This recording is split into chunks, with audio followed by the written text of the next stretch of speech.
The dust had barely settled from the afternoon sandstorm when Cole Hartwell noticed the figure moving like a ghost through the moonlit clearing beyond his ranch. And something in the way she spun with her arms, outstretched, made his breath catch in his throat.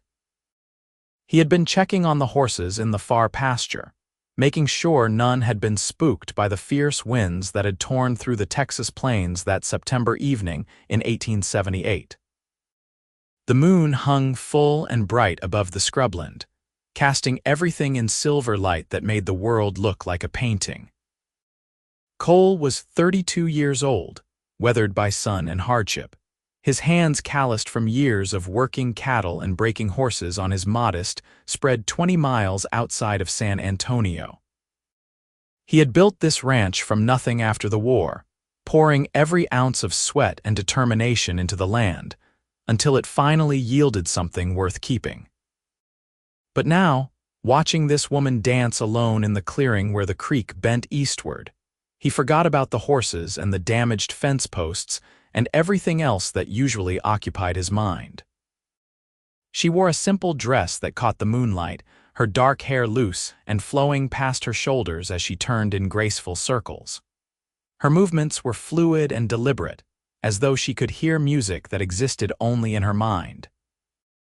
There was something achingly lonely about the sight, yet also something beautiful and free.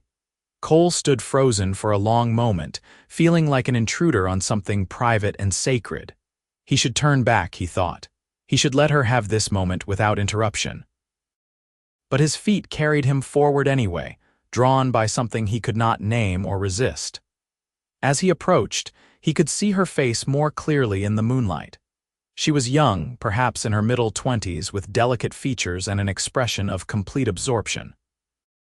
Her eyes were closed as she moved, her lips curved in the faintest smile. When he was perhaps 20 feet away, she must have sensed his presence because her eyes opened suddenly, and she stopped mid-turn, her arms falling to her sides. For a moment, they simply stared at each other across the moonlit grass, two strangers caught in an unexpected encounter that felt somehow inevitable. "I am sorry," Cole said, removing his hat and holding it against his chest. "I did not mean to disturb you. I was checking on my horses and I saw you dancing." The woman's expression shifted from startlement to something softer, though wariness still lingered in her dark eyes. "This is your land?" she asked. Her voice was gentle but carried an accent he could not quite place, something that suggested she had learned English from someone who spoke another language first. "It is," Cole replied, "but you are welcome here. I did not mean to frighten you." She studied him for a moment longer, as though deciding whether to trust the sincerity in his words. Finally, she seemed to relax slightly. "I am the one who should apologize," she said. "I did not know this was private land. I have been walking along the creek and I heard the water and thought it would be a good place to stop. The moon was so bright and I felt like dancing." "You do not need to apologize," Cole said, taking a few steps closer. "You dance beautifully. Were you thinking of a particular song?" A sad smile touched her lips. "A waltz my mother used to sing when I was small. It has been in my head all day and I could not shake it loose, so I thought perhaps if I danced it out it would leave me in peace." Cole found himself smiling at that. "Did it work?" "Not yet," she admitted. "But perhaps I was not trying hard enough." Before he could talk himself out of it, Cole stepped forward and extended his hand toward her. "May I?" he asked, his heart pounding harder than it had any right to. "I am not much of a dancer, but I know the basic steps of a waltz." "Maybe it will work better if you have a partner." The woman looked at his outstretched hand for a long moment, and Cole was certain she would refuse. But then, to his surprise and relief, she placed her hand in his. Her fingers were cool and slender, fitting perfectly against his calloused palm. "I would like that," she said softly. Cole stepped closer and placed his other hand carefully at her waist, feeling the warmth of her body through the thin fabric of her dress. She rested her free hand on his shoulder, and for a heartbeat they stood perfectly still, two strangers holding each other under the Texas moon. Then, without any music except the distant sound of the creek and the whisper of wind through the grass, They began to move. Cole had learned to waltz years ago from his mother, who had insisted that every gentleman should know how to dance properly. He had not had much occasion to practice since then, but the steps came back to him now as though his body remembered what his mind had half forgotten. They moved together across the clearing, turning in slow circles that matched the rhythm of an unheard melody. The woman followed his lead effortlessly, her movements graceful and light, and Cole found himself wishing the moment would never end. "What is your name?" he asked after they had completed several turns around their makeshift dance floor. "Alina," she replied. "Alina Reyes. Cole Hartwell," he said. "It is a pleasure to meet you, Alina." "The pleasure is mine," she said, and he could hear the smile in her voice even though he was focused on not stepping on her feet. They danced in silence for a while longer, and Cole became aware of how right this felt, how perfectly she fit in his arms despite the fact that they had met only minutes ago. He could smell the faint scent of lavender in her hair and feel the steady rhythm of her breathing as they moved. The moonlight painted everything in shades of silver and shadow, transforming the ordinary Texas landscape into something magical and otherworldly. "You said you were walking along the creek," Cole said eventually. "Where are you heading?" Alina's steps faltered slightly and Cole felt tension enter her body. "San Antonio," she said. "I am looking for work there." "That is a long walk from here," Cole observed. "Where did you come from?" She hesitated before answering, and Cole sensed there was a story there, probably not an easy one. "A small town to the south," she said finally. "It does not matter anymore. I needed to leave, and San Antonio seemed like a place where I might find opportunities."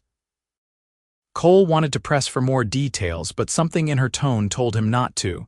Instead, he said, "It is not safe for a woman to be walking alone out here, especially at night. There are dangers."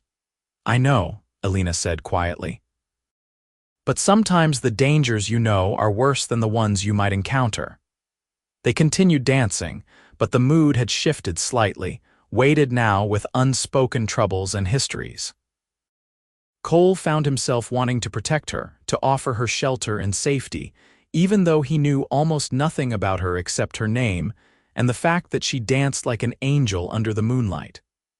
"My ranch house is just over that rise," he said, nodding toward the west. "It is not much, but it is solid and safe. You could spend the night there and continue to San Antonio in the morning. I give you my word that you would be perfectly safe. I have a hired hand who lives in the bunkhouse, Miguel, and his wife Rosa who helps with the cooking and cleaning." "Rosa could share her room with you." Alina looked up at him, searching his face in the moonlight. "Why would you offer that to a stranger?" "Because it is the right thing to do," Cole said simply, "and because anyone who dances like you do under the moon deserves kindness." She was quiet for a long moment, still moving with him in their silent waltz. Finally, she said, "You are very trusting, Cole Hartwell. How do you know I am not dangerous?" Cole smiled at that. "Are you dangerous, Alina Reyes?" "Only to myself, I think," she replied, and there was such sadness in those words that Cole's heart ached. "Then you will stay?" he asked. "At least for tonight," Alina nodded slowly. "Yes," she said. "Thank you, I would be grateful." They danced for a few more minutes until the unheard song in Alina's head seemed to reach its natural conclusion. They came to a stop, still holding each other, neither quite ready to let go. Then Alina stepped back, breaking the connection, and Cole immediately felt the loss of her warmth. "Come on," he said, settling his hat back on his head. "Let me take you to the house and introduce you to Rosa. She will get you settled for the night." They walked together through the moonlit landscape, following a worn path that led up over the rise and down into the small valley where Cole's ranch house stood. It was a simple structure, built from Texas limestone with a wide porch that faced east to catch the morning sun. Next to it stood a barn and several smaller outbuildings, including the bunkhouse where Miguel and Rosa lived. Light glowed in the windows of both buildings, warm and welcoming against the cool night. As they approached, a dog began barking, and a moment later Miguel appeared on the porch of the bunkhouse, a rifle held loosely in his hands. When he saw Cole, he relaxed and lowered the weapon. "Everything is fine, Miguel," Cole called out. "I found someone who needs shelter for the night." Miguel nodded and disappeared back inside, returning a moment later with his wife Rosa, a plump woman in her 50s with kind eyes and graying hair pulled back in a neat bun. She took one look at Alina and immediately bustled forward, clucking her tongue and shaking her head. "Dios mío, look at you walking alone in the night," Rosa said, switching between English and Spanish the way she often did when she was agitated. "You must be exhausted, pobrecita. Come, you will stay with me tonight. I have a spare bed and clean clothes if you need them." Alina looked overwhelmed by the sudden warmth and concern, but also relieved. "Thank you," she said. "You are very kind." Rosa waved away the gratitude and put her arm around Alina's shoulders, already leading her toward the bunkhouse. "It is nothing." "Cole, you should have brought her straight here instead of making her walk all this way." "What were you thinking?" Cole smiled, used to Rosa's scolding. "I found her down by the creek. We came as quickly as we could." Rosa made a dismissive sound, but her eyes were warm as she looked at him. "Go get some rest. I will take care of this one." Cole nodded and watched as Rosa guided Alina into the bunkhouse, already chattering away about food and hot water for washing. Alina glanced back once before disappearing inside, her eyes meeting Cole's across the distance, and he felt that strange pull again, that sense of connection that defied logic or reason. That night, Cole lay in his bed staring at the ceiling, unable to sleep. He kept seeing Alina as she had been in the clearing, spinning and swaying in the moonlight with her eyes closed and her face peaceful. He kept feeling the weight of her hand in his, and the way her body had moved with his as they waltzed across the grass. It had been years since he had felt drawn to anyone the way he was drawn to her, and the intensity of it startled him. He told himself it was foolish to feel this way about a woman he had just met, a woman who would probably be gone by morning, continuing her journey to San Antonio, and whatever life she hoped to build there. But his heart did not seem to care about logic. It wanted what it wanted, and it wanted Alina Reyes. When morning came, Cole rose early as always and went about his usual routine of feeding the horses and checking on the cattle that grazed in the near pasture. The sun was just beginning to paint the eastern sky in shades of pink and gold when he saw Alina emerge from the bunkhouse, wearing the same dress she had worn the night before but looking refreshed and rested. Rosa followed her out, carrying a bundle wrapped in cloth, and the two women spoke for a moment before Alina turned and walked toward the main house. Cole met her halfway, suddenly aware that his shirt was dusty and his hair probably looked like a crow's nest. "Good morning," he said. "Did you sleep well?" "Very well," Alina replied. "Rosa is a wonderful woman. She fed me enough breakfast for 3 people and insisted I take food for my journey." She held up the cloth bundle. "I tried to tell her it was too much, but she would not listen." Cole smiled. Rosa never listens when it comes to feeding people.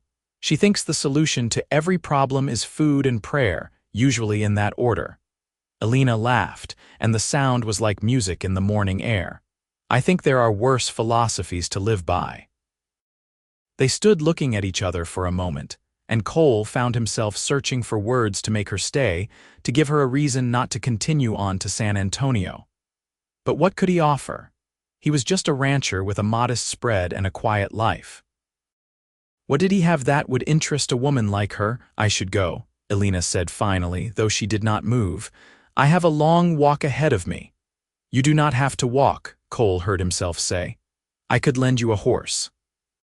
"You could ride into San Antonio and then send the horse back with someone heading this direction." "People do it all the time." Alina shook her head. "I could not accept that. You have already been far too generous." "Or," Cole said, the words tumbling out before he could stop them, "you could stay here for a while. I need help around the ranch." "Rosa does what she can, but she has her hands full with the cooking and mending." I could use someone to help with the chickens and the garden, maybe help with the books since I am terrible at keeping records. I would pay you fair wages, and you would have a safe place to sleep and all the food you could eat." Alina stared at him, surprise evident on her face. "You would offer me a job, even though you know nothing about me." "I know you are alone and need help," Cole said. "I know you dance like an angel and you have kind eyes. That is enough for me." "Cole," Alina said softly, and hearing his name on her lips did something to his insides that he did not want to examine too closely. "You are offering this out of pity." "No," he said firmly. "I am offering it because I need the help and because I think you would be good at it. The pity would be in not offering you the work when I have it to give, and you clearly need it." Alina looked down at the bundle of food in her hands, her expression troubled. Cole could see the internal debate playing out across her features, the warring between pride and practicality, between the safety of accepting his offer and the fear of depending on yet another person who might let her down. "What do you say?" Cole asked gently. "Stay for a month at least. If you do not like it here, or if you still want to go to San Antonio, I will take you there myself in the wagon and help you find respectable work. But give this place a chance. Give yourself a chance to rest and figure out what you really want." Finally, Alina looked up and met his eyes. "1 month," she said. "I will stay for 1 month and work to earn my keep, but after that, if I choose to leave, you will not try to stop me." "I promise," Cole said, and felt a rush of relief and joy that was probably far too intense for the situation. "You will not regret this, Alina." "I hope you are right," she said, but she was smiling slightly as she said it. That first month passed both too slowly and too quickly. Alina settled into the rhythm of ranch life with surprising ease. She proved to be a hard worker, rising early to help Rosa with breakfast, and then spending her days tending the vegetable garden, collecting eggs from the chickens, and helping with the endless list of tasks that came with running a ranch. She also turned out to have a gift for numbers, and she took over the ranch's bookkeeping with a competence that left Cole both grateful and slightly embarrassed by how badly he had been managing it before. But more than her usefulness, Cole found himself drawn to her presence in ways that went far beyond mere attraction. He loved watching her in the garden in the early morning, her hands gentle as she coaxed life from the Texas soil. He loved the sound of her laughter when something amused her, rare at first, but becoming more frequent as the days passed. He loved the way she sang softly to herself in Spanish when she thought no one was listening, and the way her face lit up when she talked about the books she borrowed from his small library. They fell into an easy companionship, talking in the evenings after the day's work was done, sitting on the porch and watching the sun set over the plains. Alina slowly began to open up about her life, though there were still shadows in her past that she did not fully illuminate. She told him that she had been born in Mexico, but had come to Texas as a child with her parents. Her father had died in an accident when she was 15, and her mother had passed away from fever 2 years later. She had been living with an uncle and his family, but the situation had become untenable for reasons she did not specify, and she had left to make her own way. Cole shared his own history in return. He told her about growing up on a small farm in Tennessee, about losing his father to the war and his mother to heartbreak not long after. He talked about drifting west after the war ended, working as a ranch hand and saving every penny until he had enough to buy this piece of land.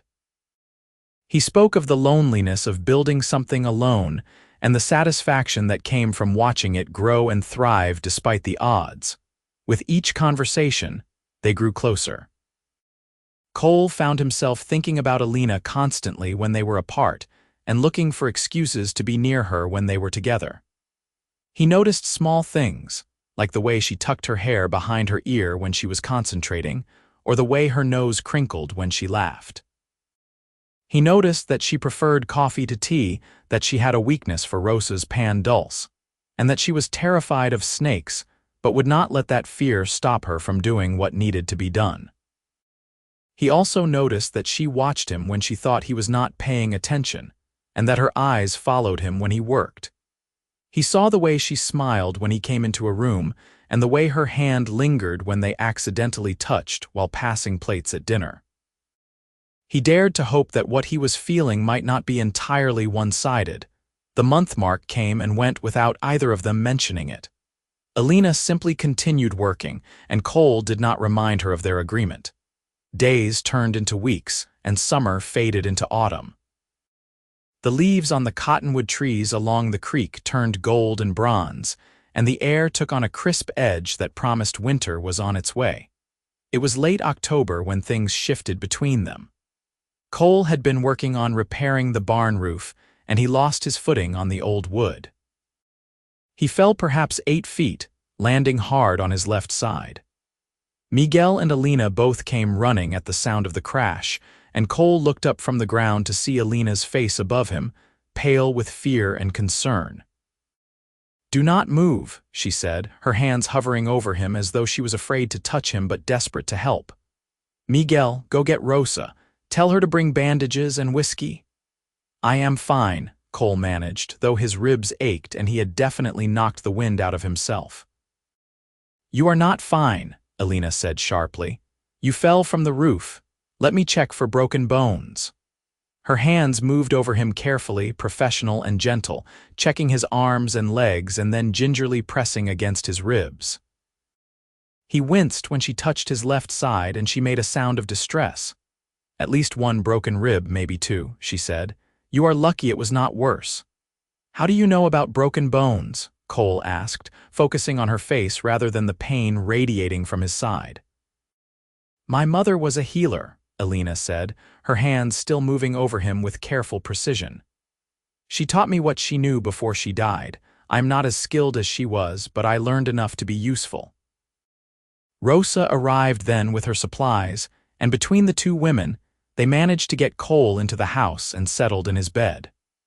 Rosa wrapped his ribs tightly while Alina made a tea from herbs she had been growing in the garden for just such emergencies.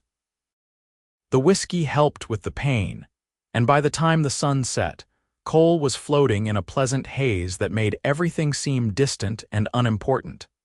Alina sat by his bedside that night, refusing to leave despite Rosa's insistence that she should get some rest.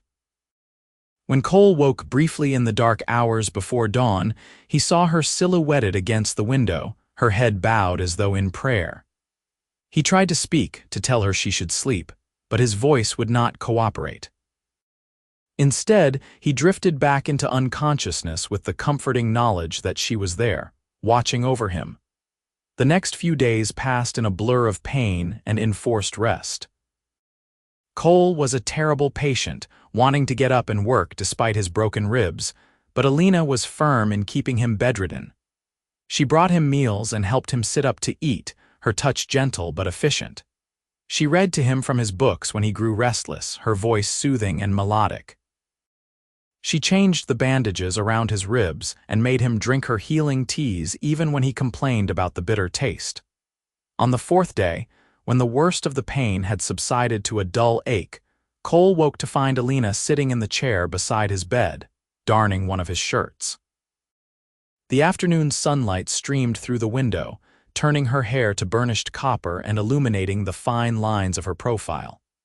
She had not noticed he was awake, and he took the opportunity to simply watch her, memorizing every detail of her face. "You are staring," Alina said without looking up from her work, a small smile playing at her lips. "I am," Cole admitted, too tired and too sore to dissemble. "You are beautiful when you concentrate on something." Alina's hands stilled and she finally looked up at him. "You must still be feverish if you are saying things like that." "I do not have a fever," Cole said. "And I am not saying anything that is not true. You are beautiful, Alina. I have thought so since the first moment I saw you dancing in the moonlight." Color rose in Alina's cheeks and she looked back down at her darning. "You should not say such things." "Why not? It is the truth." "Because," Alina said, her voice barely above a whisper, "it makes it harder to remember why this is a bad idea." Cole's heart began to beat faster, despite the pain it caused in his ribs. What is a bad idea? Alina set down the shirt and the needle, folding her hands in her lap. She took a deep breath before meeting his eyes again. This, she said, you and me, whatever is happening between us. I should have left after the month was up. I should not have stayed. Why did you stay? Cole asked. You know why, Alina said, and there was something in her eyes that made his breath catch despite the pain. Tell me anyway, he said softly. Alina stood and walked to the window, looking out at the autumn landscape.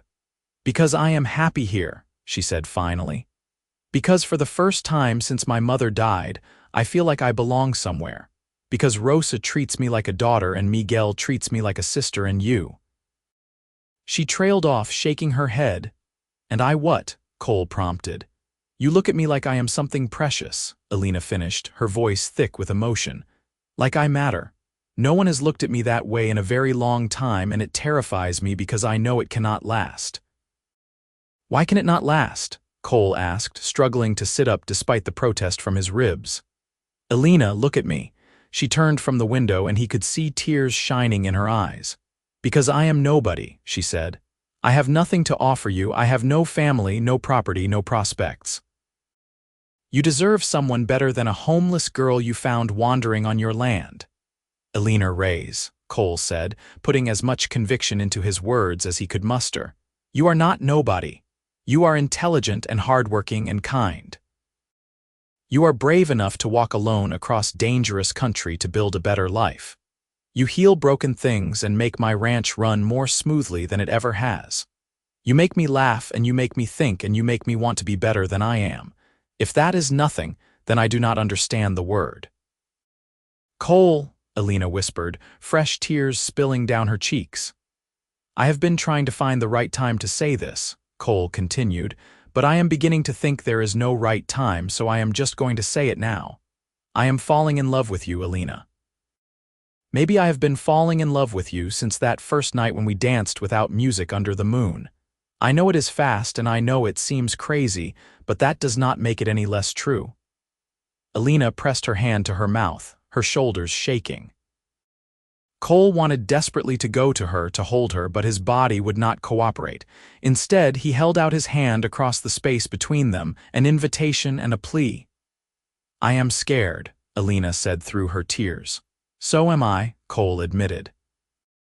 But I would rather be scared with you than safe without you. Alina stared at his outstretched hand for a long moment. Then, slowly, she crossed the room and placed her hand in his.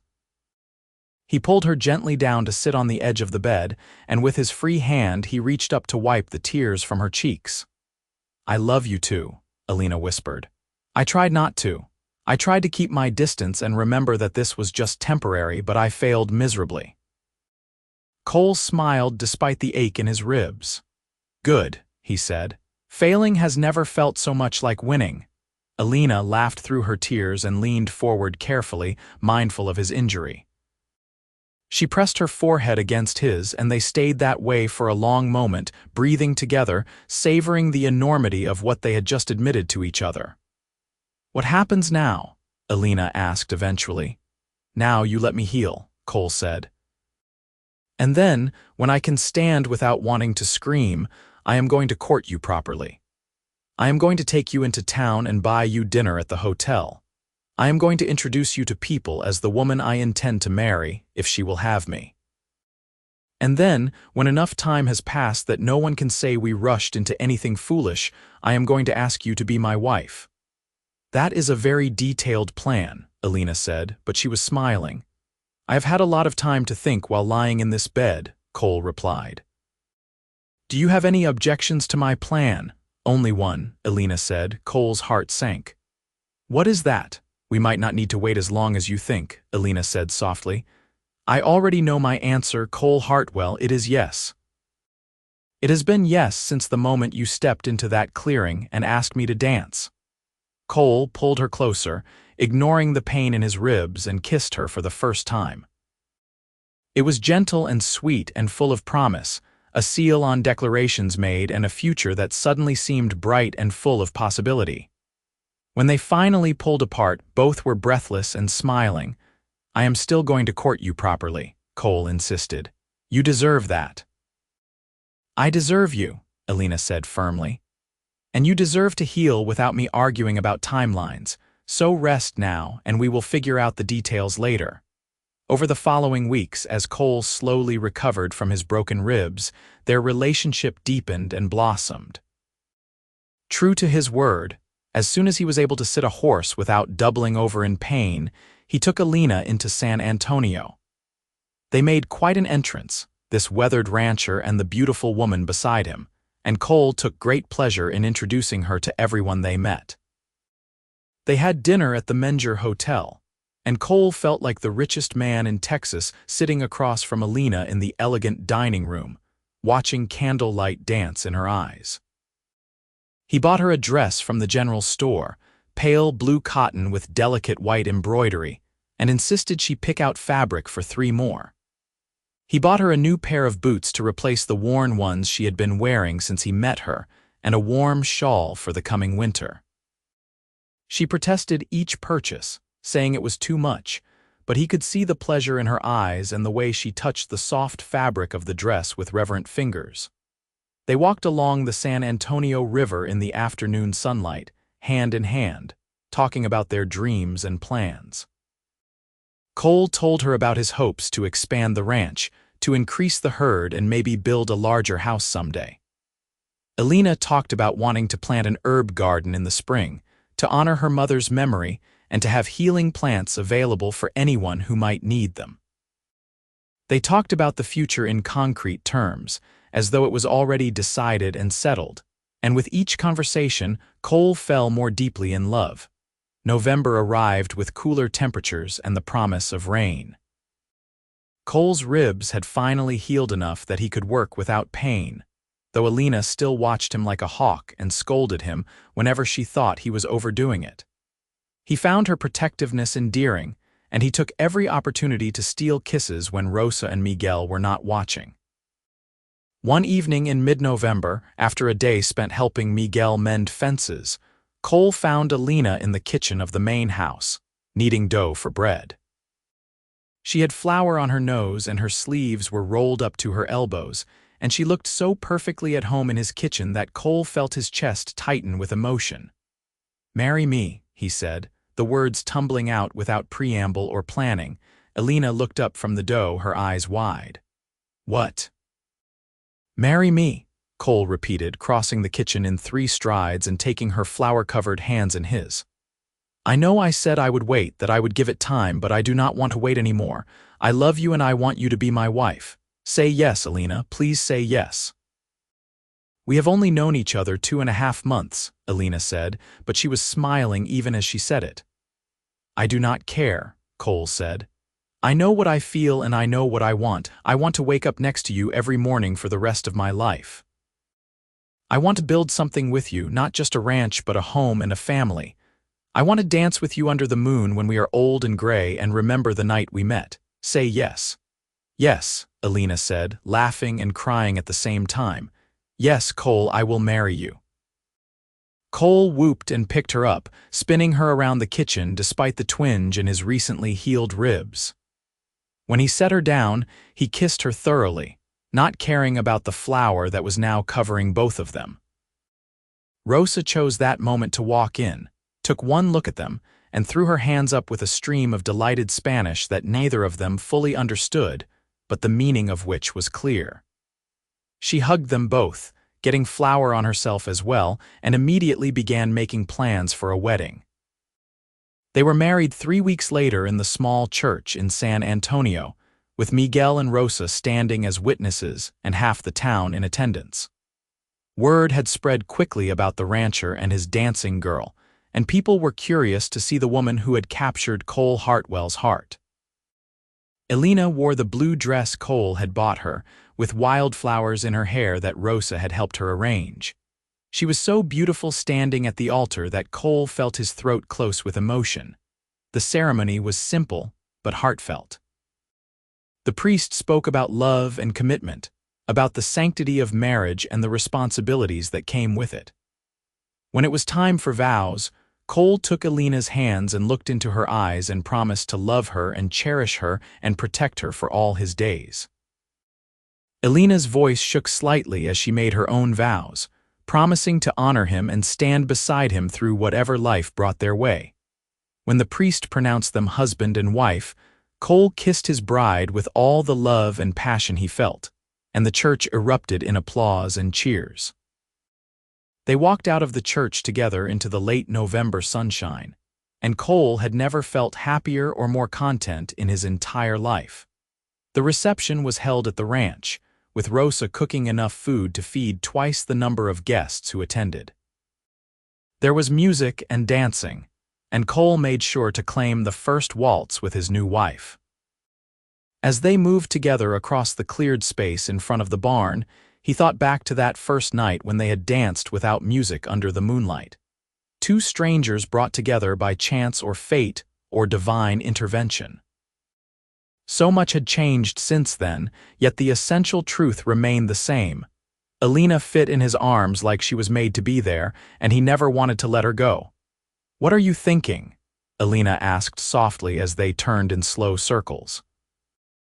"I am thinking that I am the luckiest man alive," Cole replied. "I am thinking that I cannot believe you are my wife. I am thinking that I want to dance with you like this forever." "Forever is a long time," Elena said, but her eyes were shining with love and joy. "Not long enough," Cole said, and kissed her there in front of everyone, not caring who saw or what they thought. The party continued late into the evening, but eventually the guests began to disperse, heading back to town or to their own ranches. Miguel and Rosa tactfully retreated to the bunkhouse, leaving Cole and Elena alone in the main house for the first time as husband and wife. They stood on the porch together, wrapped in each other's arms, watching the moon rise over the plains. "I want to show you something," Cole said suddenly. He took Elena's hand and led her down the porch steps and across the yard, heading toward the creek in the distance.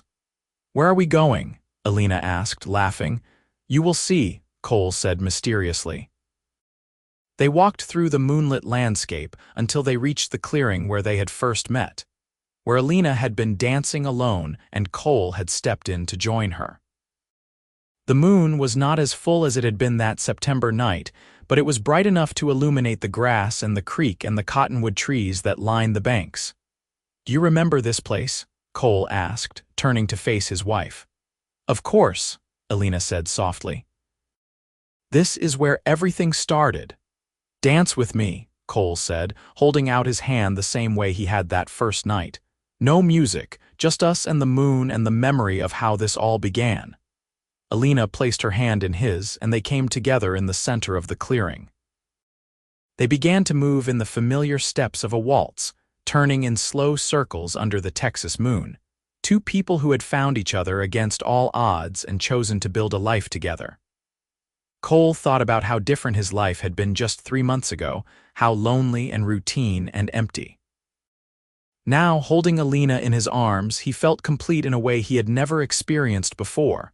"I love you," he whispered against her hair. "I love you too," Elena replied. "Thank you for stepping into my life that night. Thank you for not walking away." "Thank you for letting me dance with you," Cole said. "Thank you for staying." They danced until the moon was high overhead and the cold November air drove them back toward the warmth of the house. As they walked hand in hand through the darkness, Cole thought about the future that stretched before them, full of promise and possibility. There would be challenges, he knew. Life was never easy, especially out here on the frontier. But they would face those challenges together, and that made all the difference. Winter came to the Texas plains with unusual ferocity that year. Cold winds howled down from the north, and snow fell in quantities that old-timers claimed they had not seen in decades. Cole and Elena settled into married life with an ease that surprised them both. She moved her few belongings into the main house, into Cole's room, which was now their room, and they established new routines and rhythms together. Elena proved to be a wonderful partner in every sense.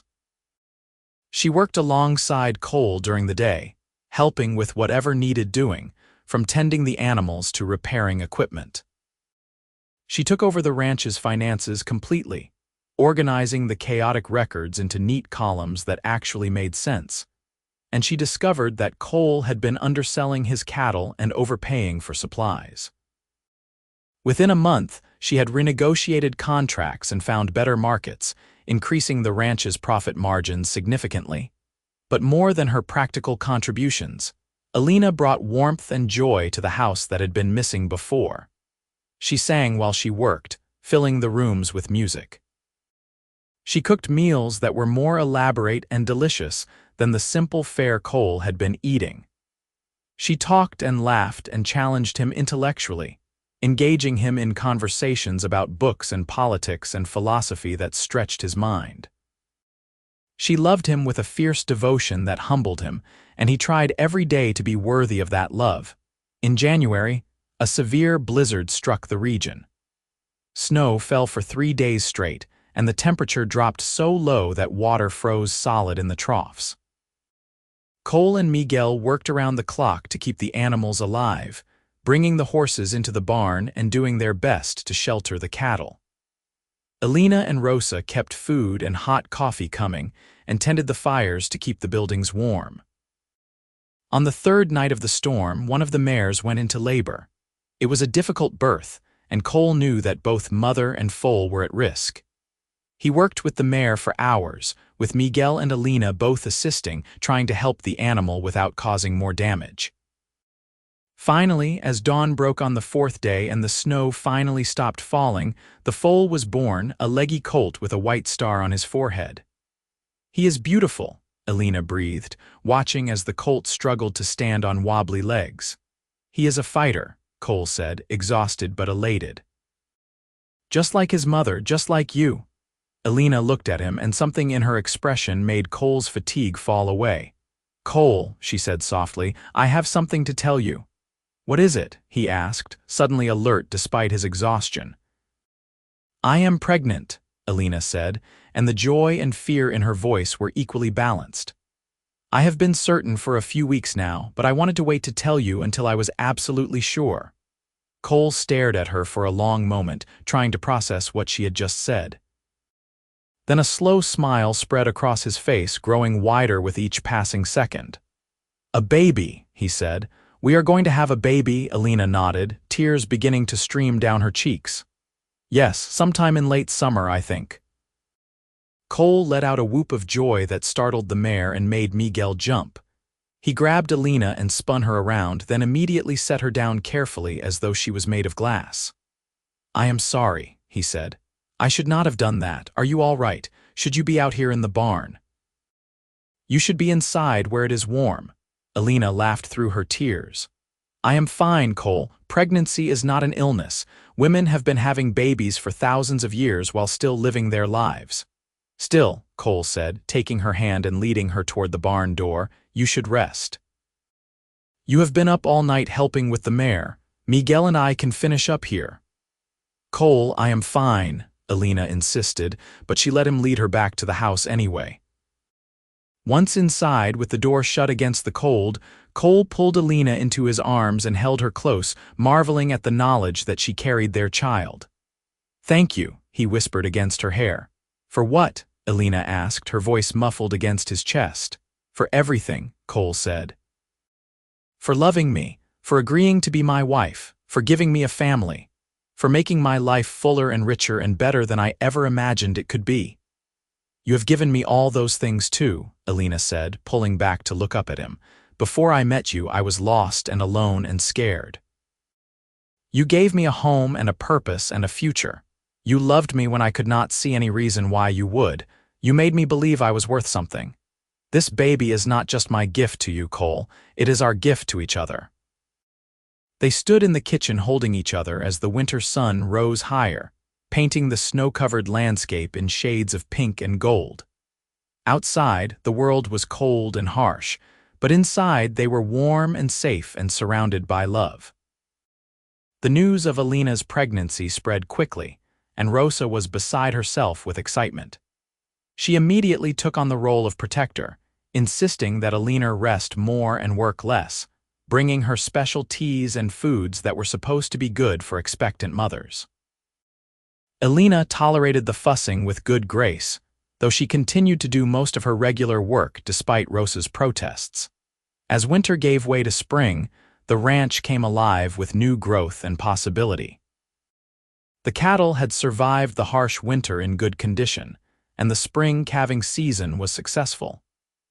Cole hired 2 additional ranch hands to help with the increased work, and the operation began to expand in ways he had only dreamed about before. Alina's pregnancy progressed smoothly. She bloomed with health and vitality, her face glowing and her body growing round with their child. Cole could not keep his hands off her swelling belly, constantly touching and talking to the baby who grew inside. He read to the baby every night before they slept, his deep voice gentle as he recited poetry and stories, determined that his child would know from the very beginning that he or she was loved and wanted. In May, they planted Alina's herb garden in a sunny spot behind the house. She worked carefully, her hands gentle as she set each plant into the earth, telling Cole about the properties and uses of each one. There was chamomile for calming and lavender for healing, mint for digestion and sage for cleansing. She planted rosemary and thyme and basil, and flowers too, because she said that medicine did not always have to taste terrible, and sometimes beauty itself was healing. As summer approached and Alina's belly grew larger, they began preparing for the baby's arrival. Cole built a cradle from oak wood, carving it carefully and sanding it smooth so there would be no splinters to harm tender skin. Rosa sewed blankets and tiny clothes, her needles flying as she created a layette fit for royalty. Miguel carved wooden toys, including a small horse that looked remarkably like the colt born during the blizzard. In late July, on a hot afternoon when the air was thick and still, Alina's pains began. Rosa immediately took charge, sending Miguel for the midwife in town and Cole for water and clean linens. The labor was long and difficult, lasting through the night and into the next day. Cole stayed by Alina's side the entire time, holding her hand and wiping her face with cool cloths, offering what comfort he could while feeling utterly helpless. Finally, as the sun reached its zenith on that second day, their son was born. He came into the world screaming his displeasure at the heat and the light, his tiny fists waving in the air.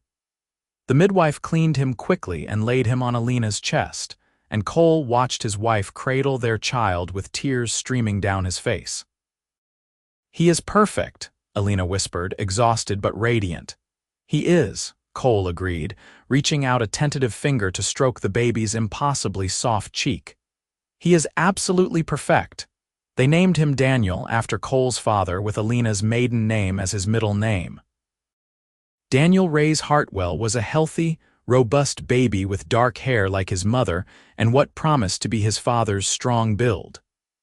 Cole held his son for the first time with shaking hands, terrified he would drop the precious bundle, and felt his heart expand in ways he had not known were possible. "Hello, Daniel," he whispered. "I am your father. I am going to do my best to be worthy of you." The baby looked up at him with unfocused eyes, and Cole felt the weight of responsibility settle onto his shoulders like a mantle. This tiny person depended on him completely, trusted him to provide and protect and guide. It was terrifying and exhilarating in equal measure. Those first weeks with a newborn were exhausting and chaotic. Daniel had his days and nights confused, sleeping soundly during the day and screaming for attention all night. Alina bore it with patience and good humor, though Cole could see the exhaustion in her eyes. He tried to help as much as he could, walking the floor with the baby when Alina needed to sleep, changing soiled cloths and trying to soothe the infant when nothing seemed to help. But despite the exhaustion, those early days held a magic all their own. Cole would watch Alina nurse their son, the two of them bathed in lamplight, and feel such a surge of love that it took his breath away. He would hold Daniel against his chest and feel the rapid flutter of the baby's heartbeat, and marvel that this tiny person had half his features and half Alina's, a perfect blending of the two of them. As summer faded into autumn, Daniel began to settle into more regular patterns. He started sleeping longer stretches at night, to everyone's relief, and he became more alert during the day, tracking faces and sounds with increasing interest. Rosa doted on the baby shamelessly, and Miguel proved surprisingly adept at making the infant laugh with silly faces and sounds. One evening in late September, exactly a year after the night Cole had first seen Alina dancing in the moonlight, he suggested they take a walk after dinner. Alina agreed, and they left Daniel with Rosa, who was delighted to have exclusive baby time. Cole led Alina along the familiar path to the creek, to the clearing where they had first danced together. The moon was full again, hanging bright and heavy in the sky, and the air was cool and pleasant after the heat of the day. When they reached the clearing, Cole turned to Alina and held out his hand just as he had done a year ago. "May I have this dance?" he asked, smiling. Alina laughed and placed her hand in his. "Always," she said. They moved together in the moonlight, waltzing without music across the grass. So much had changed in the year since they had first danced in this spot. Alina had been a stranger then, alone and adrift. Now she was his wife, the mother of his child, the center of his universe. They had built a life together, weathered challenges, and created something beautiful and lasting. "What are you thinking?" Alina asked as they turned in slow circles. "I am thinking about how different my life is now compared to a year ago," Cole said. "I am thinking about how lucky I am that you were dancing in this clearing that night, and that I was brave enough to step forward and ask to join you." "I am the lucky one," Alina said softly. "You saved me, Cole. You gave me everything I did not even know I needed." "We saved each other," Cole corrected. "And we will keep saving each other every day for the rest of our lives." They danced until the moon was high overhead, lost in the music that only they could hear. When they finally stopped and headed back toward the house, hand in hand under the stars, Cole felt a deep contentment settle over him. This was what he had been searching for all his life without knowing it: a partner, a love, a family. He had everything he needed right here on this small ranch in Texas, and he would spend the rest of his days being grateful for it. The years that followed were full of hard work, laughter, challenges, and joy. The ranch continued to grow and prosper under their combined efforts. Cole's reputation as a fair dealer and skilled rancher spread, and he found himself with more business than he could handle. Alina's herb garden became famous in the area, and people came from miles around seeking her remedies and advice for various ailments. Daniel grew into a bright, energetic little boy with his mother's dark eyes and his father's stubborn determination. When he was 2 years old, Alina gave birth to their second child, a daughter they named Rose after the woman who had welcomed Alina into their lives with such warmth. Rose was a serious baby who rarely cried, watching the world with solemn gray eyes as though she was trying to figure out all its mysteries. When Daniel was 4 and Rose was 2, Alina became pregnant for a third time. This pregnancy was harder than the previous 2, and she was often sick and exhausted. Cole worried constantly, hovering over her like a protective bear, until she finally told him firmly that she was fine and he needed to stop treating her like she might break. Their third child, a son they named Thomas after Alina's father, arrived in the spring of 1883. He was a large baby with powerful lungs, and he made his presence known from the moment of his birth. With 3 children under the age of 5, life at the ranch was chaotic and loud and wonderful. Cole loved being a father. He loved teaching Daniel to ride and helping Rose with her first steps. He loved the weight of baby Thomas in his arms and the sound of his children's laughter echoing through the house. He loved watching Alina with their children, seeing the patience and wisdom and love she brought to motherhood. She was exactly the kind of mother he had hoped she would be, and exactly the kind of partner he needed. There were hard times too, of course. A drought in 1884 tested them severely, and they lost a portion of the herd before the rains finally came. Daniel broke his arm falling from a tree, and Cole had never been so scared as he was riding into town with his crying son cradled against his chest. Rose caught a fever when she was 3 that had them all terrified until Alina's remedies finally broke it. Thomas seemed to find danger wherever he went, giving his parents more than a few gray hairs with his fearless explorations. But through it all, Cole and Alina faced every challenge together. They made decisions jointly, supported each other through difficulties, and celebrated victories as a team. Their love deepened with each passing year, growing richer and more complex as they built their life together one day at a time. In 1886, 8 years after they had first met, Cole and Alina stood together on the porch of their house, watching their 3 children play in the yard. Daniel, now 8 years old, was showing Rose and Thomas how to skip stones in the creek that ran behind the house. Rose, 6 years old and already showing signs of her mother's grace, followed her older brother's instructions carefully. Thomas, 3 years old and full of mischief, mostly just threw rocks with enthusiastic abandon. "Can you believe it has been 8 years?" Alina asked, leaning against Cole's shoulder. "Sometimes it feels like yesterday," Cole said, wrapping his arm around her waist. "Other times it feels like you have always been here, like I cannot remember what my life was like before you." "I feel the same way," Alina said. "Sometimes I try to imagine what would have happened if you had not seen me dancing that night, if you had not stepped forward and asked to join me. Where would I be now? Probably running a successful business in San Antonio and breaking hearts left and right," Cole said, smiling. "No," Alina said seriously. "I would have been lost. I was lost, Cole. You found me and brought me home." "We found each other," Cole said, kissing the top of her head. "Everything that came after was just details." They watched their children play as the sun set over the Texas plains, painting the sky in shades of gold and crimson. The ranch stretched around them, prosperous and well-maintained, a testament to years of hard work and dedication. The house had been expanded to accommodate their growing family, and new outbuildings had been added to handle the increased livestock and equipment. Miguel and Rosa still lived in the bunkhouse, though they were getting older now and Cole had hired younger hands to take over some of the more physically demanding work.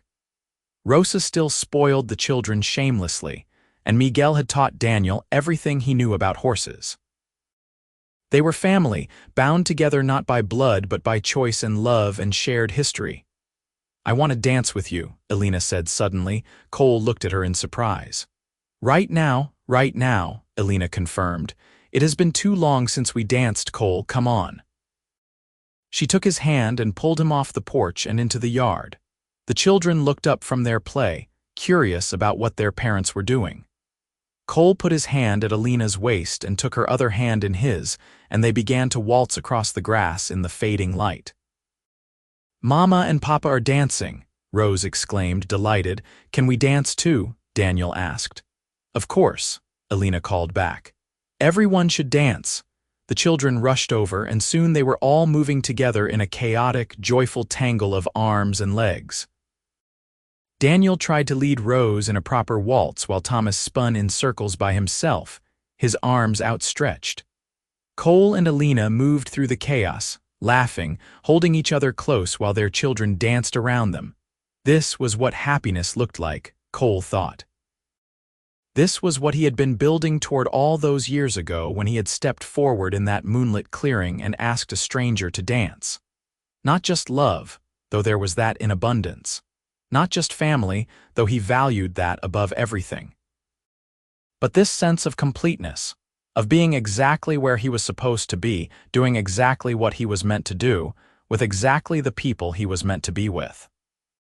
As the last light faded from the sky and stars began to appear overhead, they finally stopped dancing and headed back toward the house. The children were tired and dusty, ready for baths and bed. Alina organized the evening routine with efficient grace, getting everyone cleaned up and fed and tucked in. Cole stood in the doorway of each child's room, watching Alina say goodnight. She sang to Rose, a Spanish lullaby her own mother had sung to her. She listened patiently while Daniel told her an elaborate story about a dragon he had seen in the clouds that afternoon. She rocked Thomas and stroked his hair until his eyes closed and his breathing deepened into sleep. When all three children were finally settled, Cole and Alina retreated to their own room, exhausted but content. They undressed in comfortable silence and climbed into bed, and Alina immediately curled into Cole's side the way she had every night for 8 years. "I love you," Cole said into the darkness. "I love you too," Alina replied. "Thank you for dancing with me tonight." "Thank you for asking," Cole said. "We should do it more often. We should make time for it, even with everything else that needs doing." "I would like that," Alina said. "I never want to forget where we came from, Cole.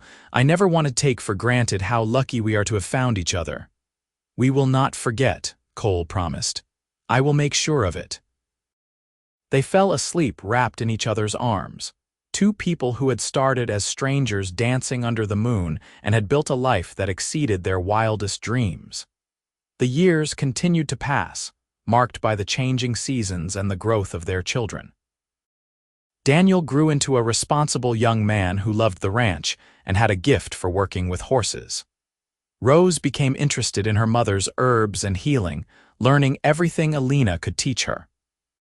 Thomas remained the wild child, always getting into trouble but impossible not to love with his infectious enthusiasm for life. In 1890, when Daniel was 12, Rose was 10, and Thomas was 7, Alina discovered she was pregnant again. It was a surprise, as they had assumed their family was complete, but a welcome one. This fourth child, another son they named Samuel, was born in the spring of 1891. He was a calm baby, easy and pleasant, and he fit seamlessly into their busy household. Cole was now 45 years old, his hair graying at the temples and his face deeply lined from years in the sun. Alina was 37, as beautiful to him as she had been the first night he saw her, though she laughed when he told her so and pointed out her gray hairs and the lines around her eyes. He would kiss those lines and tell her they were evidence of laughter and joy, and that made her more beautiful, not less. The ranch was thriving. Cole had expanded the operation significantly over the years, and they now employed 6 full-time ranch hands in addition to Miguel. The house had been expanded again to accommodate Samuel, and Cole had finally built the larger barn he had always dreamed of. They were not wealthy by any means, but they were comfortable and secure, and that was more than many people could say. On a warm September evening in 1896, 18 years to the day after Cole had first seen Alina dancing in the moonlight, he suggested they take a walk after dinner. The children were old enough now to take care of themselves for a while, with Daniel at 18 being perfectly capable of watching his younger siblings. Alina agreed readily, and they walked hand in hand through the twilight toward the creek. When they reached the clearing, Cole stopped and looked around, remembering that first night with perfect clarity. 18 years, he said. "Can you believe it has been 18 years since I saw you here?" 18 years, Alina echoed, her voice full of wonder. "We have lived an entire lifetime together, Cole. And I want to live another lifetime with you," Cole said, "and another after that for as long as we have." "That is the plan," Alina said, smiling. "Dance with me," Cole said, holding out his hand. "One more time in the place where it all began." Alina took his hand and stepped into his arms. They began to move in the familiar steps of the waltz, and it was like traveling back in time. The moon was rising, casting silver light across the clearing. The creek murmured its eternal song. The cottonwood trees rustled in the breeze. Everything was exactly as it had been that first night, and yet everything was different. They were different now, marked by time and experience. Their bodies were older, their movements perhaps not quite as fluid as they had once been. But the love between them was stronger, deeper, refined by years of shared joys and sorrows.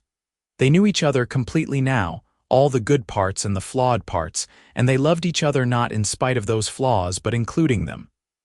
"Do you ever regret it?" Alina asked as they danced. "Asking me to stay that first night?" Never, Cole said firmly. Not for one single moment. You are the best thing that ever happened to me, Alina. You and our children are my whole world. You are my world too, Alina said. Everything good in my life came from that moment when you stepped forward and asked me to dance. You gave me a home and a family and a purpose. You gave me love. You gave me myself. They danced until the moon was high overhead, exactly as they had done 18 years ago. But this time, when they stopped, they did not immediately head back toward the house. Instead, they sat together on the bank of the creek, Alina leaning against Cole's shoulder, both of them content to simply be together in the place where their story had begun. What do you think the future holds? Alina asked eventually. I think Daniel will take over the ranch someday, Cole said. He has a gift for it and he loves the land the way I do. Rose will become a healer like her mother, maybe even better than her mother. Thomas will probably do something completely unexpected that will give us both heart attacks, and Samuel will figure out his path when he is ready. And us? Alina asked. What about us? We will grow old together, Cole said simply. We will watch our children grow and have children of their own. We will sit on the porch in rocking chairs and complain about our aches and pains. We will dance under the moon whenever we feel like it. We will love each other until our last breath and maybe even beyond that if such things are possible. That sounds perfect, Alina said. It does it not? Cole agreed. They sat by the creek for a long time, watching the moonlight play on the water, listening to the night sounds of the Texas plains. They talked about everything and nothing, the comfortable conversation of two people who had shared their lives for nearly 2 decades. When they finally stood to head back to the house, Cole pulled Alina close and kissed her, pouring all his love and gratitude and joy into that kiss. Thank you, he whispered against her lips. For what? Alina asked. For dancing with me, Cole said. That first night and every night since. For choosing me and choosing this life. For making every day an adventure, for being you. Thank you for seeing me, Alina replied, for stepping forward when you could have walked away, for loving me enough to give me a chance, for building this beautiful life with me. They walked back to the house together under the stars, their steps in sync after so many years together. The house glowed with lamplight, warm and welcoming, full of the sounds of their children and the promise of tomorrow. This was home, Cole thought. Not just the physical structure or the land, but this feeling of belonging and being loved. This was what he had been searching for all his life without knowing it, and he had found it the night he saw a woman dancing alone under the moonlight and had the courage to step forward and ask her to waltz without music. The years that followed were marked by the inevitable changes that time brings. Daniel did indeed take over much of the day-to-day operation of the ranch, showing both his father's work ethic and his mother's keen business sense. At 20, he married a sweet girl from San Antonio named Catherine, and they had their first child, a daughter, the following year. Cole and Alina became grandparents, and they embraced the role with the same love and dedication they had brought to parenting. Rose, at 18, was courted by a young doctor who had set up practice in San Antonio. He was impressed by her knowledge of herbs and healing, and he saw in her a partner who could help him serve the community. They married when Rose was 19, and she became the doctor's nurse and assistant, using her mother's teachings alongside his medical training to help countless people. Thomas, true to form, did something completely unexpected. At 16, he announced he wanted to become a lawyer. He studied voraciously, apprenticed with a lawyer in San Antonio, and eventually passed the bar.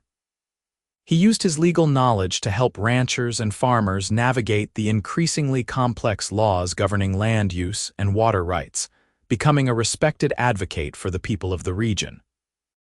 Samuel, the youngest, followed in his father's footsteps most closely. He loved the ranch and the animals, and he had a particular talent for breeding horses. By the time he was in his 20s, Hartwell Ranch was known throughout Texas for its quality horses, and Samuel's breeding program was the reason why. Cole and Alina watched their children build their own lives with pride and satisfaction. They had done well, they agreed. Their children were good people who contributed to their community and lived with integrity. They were loved and loving, and they carried forward the values that Cole and Alina had tried to instill in them. As Cole entered his 60s, he began to slow down. The years of hard physical labor caught up with him, leaving him with aching joints and a back that protested when he tried to do too much. Alina, in her 50s, was still energetic and active, though she too felt the effects of time. Her hands sometimes ached when she worked in her herb garden, and she needed spectacles now for close work. But they were still deeply in love, still finding joy in each other's company, still dancing whenever the mood struck them. They had grandchildren now, 7 of them by 1905, and they delighted in spoiling them and telling them stories about the old days. They would sit on the porch in the evenings, watching the sun set over the land they had built their life on, holding hands and remembering.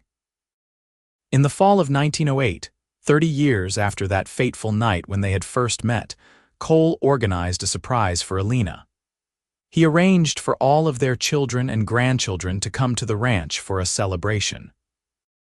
He had Rosa help him plan a feast, and he invited their friends and neighbors from the surrounding area.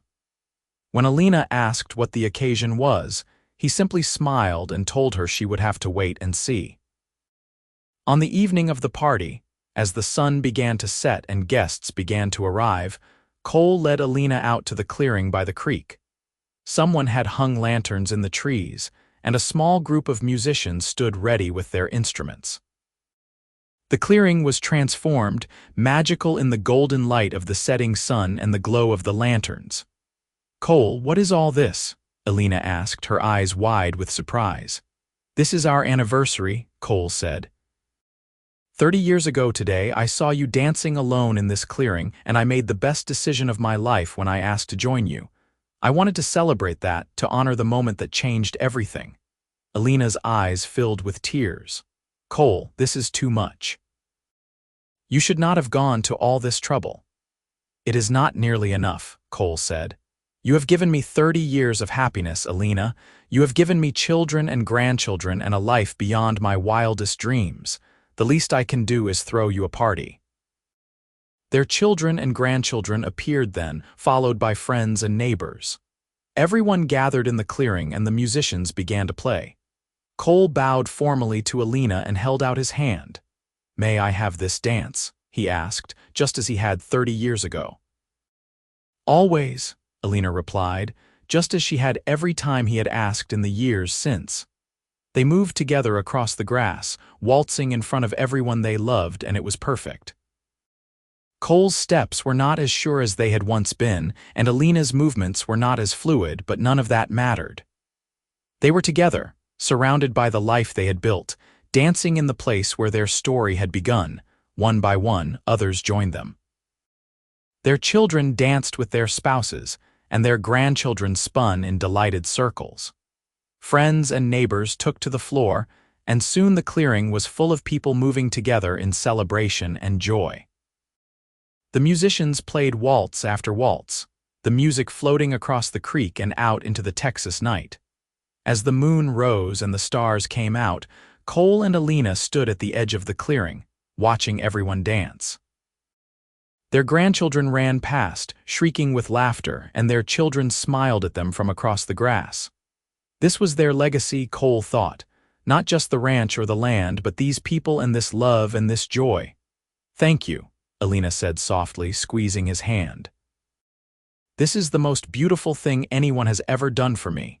"Thank you for saying yes," Cole replied. "That first night and every day since. Thank you for building this life with me." "There is nowhere else I would rather be," Alina said, "and no one else I would rather be with." They danced one more time as the party wound down and guests began to depart. It was late, and they were both tired, but neither wanted the night to end. They moved slowly across the clearing, holding each other close, savoring every moment. The musicians played one last waltz, soft and sweet, and Cole and Alina swayed together under the Texas stars. When the music finally stopped, and the last guests had gone home, Cole and Alina walked back to the house hand in hand. Their children and grandchildren were staying overnight, and the house was full of people and noise and life. But Cole pulled Alina aside before they went in, holding her close in the moonlight. "I love you," he said. "I have loved you for 30 years, and I will love you for 30 more if we are blessed with that much time." "I love you too," Alina said. "You are my heart, Cole Hartwell. You always have been, from the moment you stepped into that clearing and asked me to dance." They kissed there in the moonlight, two people who had found each other against all odds and had built something beautiful and lasting. Then they went inside to their family, to the warmth and light and love that filled every corner of their home. Cole and Alina were blessed with many more years together. They lived to see more grandchildren born and to meet their first great-grandchildren. They celebrated 50 years of marriage in 1928, surrounded by a family that had grown far beyond what either of them had imagined that first night in the clearing. When Cole passed away in 1932 at the age of 86, he died peacefully in his sleep with Alina by his side. He had lived a good life, full of love and purpose and meaning. His last words to Alina were the same words he had spoken so many times before. "Thank you for dancing with me." Alina lived for 3 more years, surrounded by children and grandchildren who loved her fiercely. She spent her days in her herb garden and her evenings on the porch, watching the sun set over the ranch that she and Cole had built together. She told stories about the old days to anyone who would listen, and she always smiled when she talked about the night a cowboy had seen her dancing alone under the moonlight and had stepped in to waltz with her without music. When Alina passed away in 1935 at the age of 81, her children buried her next to Cole on a small hill overlooking the creek. They placed a single headstone over both graves with a simple inscription: "Cole and Alina Hartwell together in life, together in eternity. They danced the ranch stayed in the family, passed down through generations who honored the legacy that Cole and Alina had established." The clearing by the creek became a special place where family members went to remember and to celebrate. Young couples would sometimes go there to dance under the moon, following in the footsteps of the couple whose love story had started it all. The story of Cole and Alina became a legend in the family, told and retold to each new generation. It was a story about courage and taking chances, about seeing someone in need and offering help, about building something beautiful from humble beginnings. But most of all, it was a story about love, the kind of love that lasts a lifetime and beyond, the kind of love that changes everything. In the clearing by the creek, if you listened carefully on quiet nights when the moon was full, some people swore you could still hear the faint sound of music and see 2 figures waltzing together in the moonlight. Whether it was real or imagined did not really matter. What mattered was the truth at the heart of the story. That love, when it is real and true and deep, never really ends. It echoes through time, touching everyone it reaches, creating ripples that spread far beyond what we can see or measure. Cole and Alina's love had created a family and a legacy that would endure for generations. Their courage in stepping forward toward each other that first night had changed not just their own lives, but the lives of countless others. The ranch they built together still stood, solid and prosperous, a testament to their hard work and dedication. The herb garden Alina had planted so long ago still grew, tended now by her great-great-grandchildren who used her remedies and remembered her wisdom. And sometimes, on warm September evenings when the moon was bright and the air was soft, members of the family would gather in that clearing by the creek. They would hold hands and dance together, waltzing across the grass without music, honoring the memory of the cowboy and his bride who had shown them all what love looked like when it was done right. The story of how Cole saw Alina dancing alone under the moonlight, how he stepped in and they waltzed without music, was more than just a romantic tale. It was a reminder that the most important moments in life often come when we least expect them, That courage is found in small gestures as much as large ones. And that love, when we are brave enough to reach for it, can transform everything. Cole and Alina's story had a happy ending, not because nothing bad ever happened to them, but because they faced everything together. They built a life based on mutual respect and partnership, on love that deepened with time rather than fading. They raised children who understood the value of hard work and integrity. They created a home that was a sanctuary, a place of warmth and safety and belonging. And every day of their life together was proof that sometimes, when you see someone dancing alone under the moonlight, the bravest and best thing you can do is step forward and ask to join them. You never know where that one act of courage might lead, what beautiful story might unfold, what legacy of love might be created from that single moment of connection. Cole and Alina's story lived on, passed down through the generations, inspiring others to be brave in love, to reach out to those who need help, to build something lasting and true. It was a story with a happy ending, the kind that warms the heart and reminds us all that love, real and lasting love, is possible for anyone who is willing to step forward and take a chance.